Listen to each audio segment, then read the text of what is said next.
எப்படியோ ஒரு விதத்துல கர்த்தர் என்ன செஞ்சாரு, அங்கிருந்து அவங்களை கொண்டு வந்தாங்க. கற்போட கூட திரும்பி என்ன செஞ்சாங்க, கர்த்தர் வெளியே கொண்டு வந்தாங்க. அதே போல நீ எகிப்துக்கு போனேன்னா உங்க அப்பனுக்கு இருந்த தில்லு உனக்கு கிடையாது.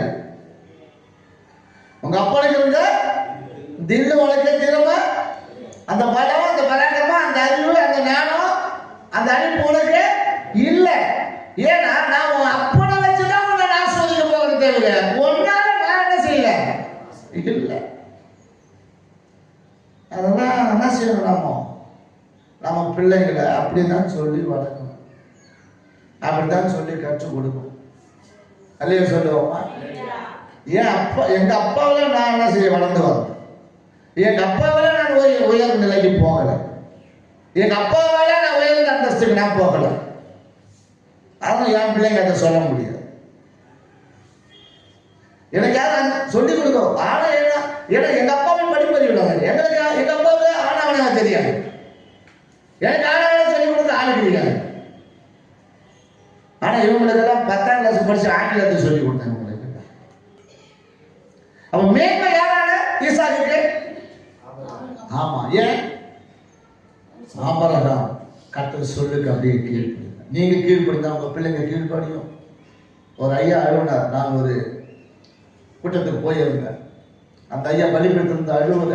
இன்னைக்கு ஊழியக்காரன் பிள்ளைங்களாம் ஊழியக்காரன் சொல் பிச்சு கேட்கறதே இல்லைன்னு அழுவுற. ஒரே மனம் பறி கொடுத்துட்டார். வாரிசே இல்லாத போயிடுச்சு. வாரிசே இல்லாத பிறகு பெண் பிள்ளை தான் ஆளுக செய்யும். இருந்தாலும் அல்லேலூயா, அல்லேலூயா. அதெல்லாம் போயிட்டு கடைசி கையை பிடிச்சிட்டு வந்தா நின்று அழுவுற. ஒரு ஆளோட எல்லாம் பார்த்துட்டு போயிருக்காங்க. பாஸ் மொத்தம் ஒரு ஆம்புலன்ஸுக்கு 108 அப்படி எப்படியாவது கொஞ்சமாவது அவனை கோடி போனாலும் பரவாயில்ல, இடத்தை விட்டு கூட நான் சரி பண்ணியிருப்பேன். அல்லேலூயா.